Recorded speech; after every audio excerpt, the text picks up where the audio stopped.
All right. Back with Crownbreaker, Book 6 in the Spellslinger series by Sebastien de Castell. This is the final book in the Spellslinger series, so I'm definitely gonna be going into spoilers in this review. Kind of giving a overall opinion of the series as a whole, specifically with how this book concluded too. So let's get into it. I'm gonna start off with the big positive that I found in this book, which was that I really liked that a lot of the side characters who were still alive came back in ways in this book. I think that it was I think that was something that he could not avoid doing. That needed to be done for this book to make it at least semi effective. Um, I really I really liked getting to see some of these characters. I kind of wish I would have gotten more from some of these characters, honestly. That we've only got, we haven't seen for several books. Um, I especially really liked the fact that like all the Argosi like show up for the kind of like the final battle. Like they're all their like paths lead to the same spot, and I think that's really cool. Yeah, I did really like that a lot. It was really cool to see, and it was really cool to see them interact with each other and kind of see like why the Argosi are like kind of individuals rather than like a cohesive unit, because even they like as a culture have problems. It's not like any of these cultures are perfect, and I think that's kind of the point of these books, is to show you that no one culture is the right answer. Rather, it's good to learn about a bunch of different type of people and kind of find a blend. Um, all right, let's go into some critiques. I'm doing a lot more critiques in this, more because this is the conclusion, and like the positives are basically the positives for every book. Like the writing is pretty good. It's really fun to ride along with Kellen for a little bit. I like the characters. I like the Farius is back.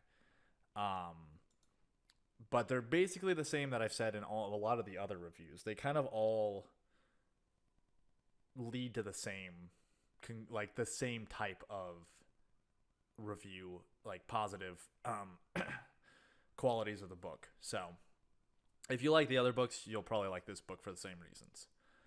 Um, First thing.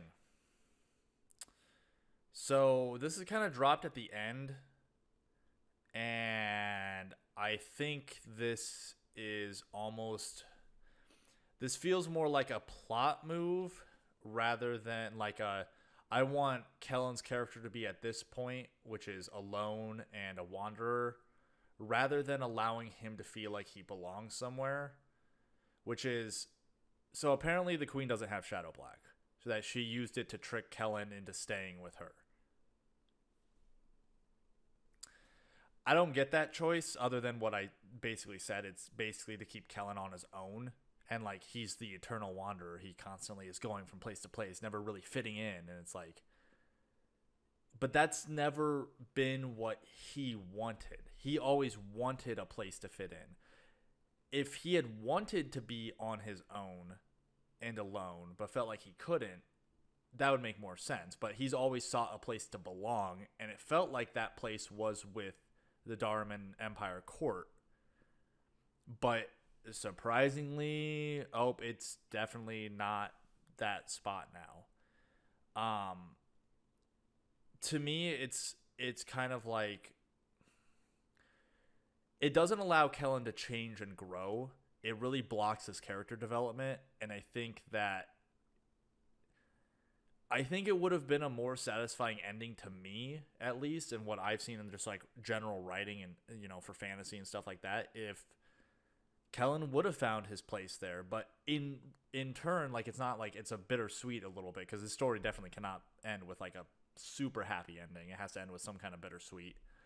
Um, but like Rikus was supposed to be like kind of leader of his own people, and I thought that would be like it, and like Farius is going to do her own thing, and Fenny is going off to do her own thing. But like it makes sense to have like that kind of be how it ends, and Kellen's kind of found his place, not amongst his own people, but amongst others, that where he kind of fits. But he doesn't have any of his friends around anymore, so he kind of has to build his life, on his own from now on. But all of that setup, which has been kind of set up through the entire series, is taken away by basically having him refuse everything at the end. I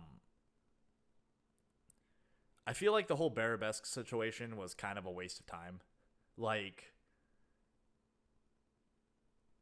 the real problem of the story, the real problem of the series has always been between Kellen and his people, and specifically the dynamic in his family, between him and his father and his sisters, torn between the two of them. I think that would have been a more interesting situation to focus on. And I think there's, obviously, the first half of the book kind of focuses on the relationship between the Jantep and the Darman Empire and some other, the Barabesque are kind of there to, be a problem. But, it could have easily been, this could have easily taken place in the Darman court. And Kellen having to, basically come to terms of, I have to remove my father from power. He is too dangerous and has too many ambitions and goals and stuff like that. And it kind of felt like, because the whole twist basically is that the Barabesque situation is tied to his father. His father is basically manipulating and using that, and has created that situation in order to make the Jantep the rulers of the continent. And it's yeah, he's been doing that the entire series, so why do we need this again? We don't need to see this happen another time to already know, yeah, his father is power hungry, and Kellen loves his father in a certain way, in a kind of this weird twisted way. But it would have been, I feel like it would have had more of an emotional impact if it would have just focused on their dynamic, and because I thought the scenes that were good was basically I mean, not when his father went off the deep end, but when they were there was a few scenes with, them kind of trying to work things out, but realizing that they probably can't. It's there's too much damage has been done. It's just, I don't think it's just kind of there. And the thing is, it's so short, and it's just kind of thrown in there to just cause issues rather than to actually progress the story. It's to show you what the Barabesque people are and to have a plot device that's pushing Kellen into a certain direction.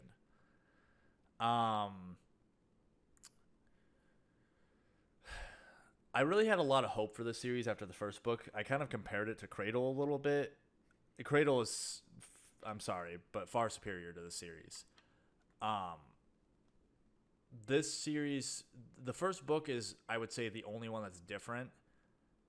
And that's kind of why I had a lot of hope, because the first book did a very good job of setup and payoffs and certain, pieces, but it was contained in one book. And honestly, it could have ended there. And I would still probably say to people, you know what, read the first book. It's really great. I don't know about reading the rest, but read the first book. But basically the rest, the other sequel books, the 5 sequel books, are the exact same book, just told in a new way. Kellen adventures to new land. He gets in trouble with the locals. He befriends someone in the hierarchy nobility-esque. Then that gets him into trouble in some way. He has a duel at the end, which he almost loses, and somehow he either pulls off with a trick or one of his friends saves him. That's basically every single story broken down. That would still be okay if there was development of the characters developed in certain ways. But I don't feel like Kellen, I almost feel like it's a detriment to the writing that Kellen does not develop. He does not change from the time of the ending of the first, like between the first book, he does change. He does grow. He learns new things about his people, and it changes his perspective. But between book 2 and book 6, there's almost no change with him.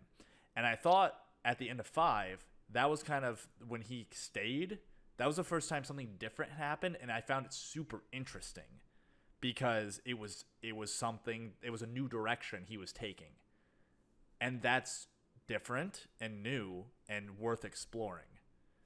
But that basically is completely like just cut from this book. And so, I mean, he's basically from the end of book 1 to now, he's just the wanderer. He's just the outlaw. That's what he is. And there's no like change in that other than like, because he doesn't really reconcile with his father or change any of his relationship with his father. His relationship with his father since the ending of the first book has been the exact same every book. They're always opposed forces. The only person that I guess technically changes is Charlotte in this book. And with the decision, she finally makes a decision between her brother and her father. But we're not following her character. We're following Kellen. Overall, I would say the series is, like, even with all these critiques and stuff like that, the series is all right. It's not bad. And I don't want to make it... I try it... There are books and shows that I've reviewed that I've clearly stated, this is not good. This is not one of those. This is definitely decent. And on a fundamental level, like, the prose is good. I'd kind of make this more of like a fun action adventure. Like when you go in to watch like a fun action adventure movie that doesn't really have like a super deep story, it's more about just kind of watching how the characters struggle through this situation. That's kind of what these books are. They're just a fun action movie to watch. I mean, the big thing, the last 5 books are pretty much the same. There's almost no plot development or character growth or change. That was a big, like, that's a big thing for me because, like, if you're going to make a book into a series, then you need to have, like, each book kind of has to have its own contained story. It's similar to, like, how a chapter is its own little mini story in a book. So each book kind of has to have its own contained story, but they also have to all blend together to have this overarching story. And sometimes those should bleed into each other in certain ways. As I said, the prose level is really good. I think, like, on a fundamental level, like, Sebastien does a good level with just, like, character writing on, like, a character development. Like, not character development. Like, a character, like, baseline. He does a good job of creating characters. And, like, his writing in general is good and pretty easy to read and work through. But his plot work, I would say, needs a little bit more. I would kind of say this book isn't really on the top or bottom of my list. It's kind of somewhere in the middle. It's not something I'm going to be like saying, hey, you should read this. But it's definitely not something that, like, if someone came to me and is like, oh my gosh, I've read every fantasy book I can possibly imagine, everything everyone recommends. Do you have anything else for me? I would say, here's this if you want something else. That's just might be a fun little thing to have while you kind of wait for other things to, you know, be published. I definitely, like, again, not towards the top or bottom. I would kind of put it, if it was in the middle, I'd put it a little bit above the middle, like closer to the top than the bottom. It still has good parts about it. And I don't want anyone to get confused about that. There are still good things about this book. I just think that some of the critiques I have for it and drag it down as an entire, like, as a series rather than as individual books. Yeah, I think that's going to be it for this one. I kind of talked a lot longer about that than I thought I would. So if you did like the video, make sure to like, subscribe. Helps the channel. I really appreciate when people like and subscribe to videos. And as always, comment down below. Let me know what you think. I'm really interested to know if other people have actually read the entire series and what they think about it, because I don't really know anyone else that's read this, and It's hard enough to convince some of my friends to read in the first place. I'm not gonna like put this book on them to read. I got them reading other stuff that I'm interested to talk with them about. So, all right. Thank you everyone. Thank you everyone for watching, and I hope to see everyone around next time.